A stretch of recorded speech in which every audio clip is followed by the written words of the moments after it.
南华早报，东风17导弹将被部署在东南沿海。另有视频显示，轰6N 轰炸机疑似挂载东风17超高音速导弹，美军接下来的日子不好过了。敬请关注本节目了解详情。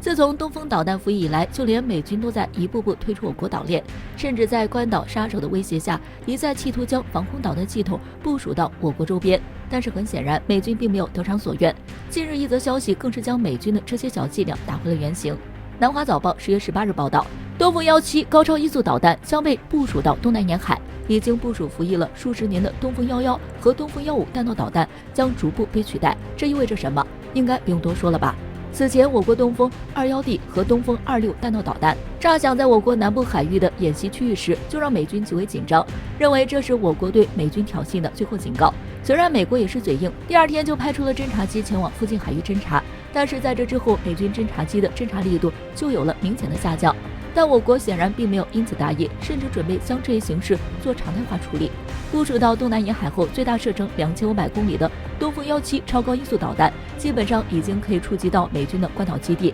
而且更重要的一点就是，作为一款超高音速导弹，目前全球没有任何一款防空系统能够做到有效拦截。所以，如果我国真的将东风17超高音速导弹部署到东南沿海，美军的关岛基地将坐立难安。在西太平洋上活跃异常的美国海军航母战斗群更是在尖刀上跳舞。美军不是搞大国对抗，不是将西太平洋作为今后对抗的重点吗？那我们就把大杀器东风17超高音速导弹摆在海防线，摆在美军面前，不仅吓唬起来方便，打起来也更顺手。同时，近日网上流出的一则视频显示，轰6N 轰炸机挂载神秘导弹出境，疑似载东风17高超音速导弹。视频中，轰6N 轰炸机机腹弹舱以半埋式挂载了一枚新式的大型导弹，而这枚导弹呈头部尖、后段粗大的锥形，很显然并不是长条形的长剑20空地导弹和鹰击18反舰导弹，倒是有一点与俄罗斯的空射匕首高超音速导弹相似。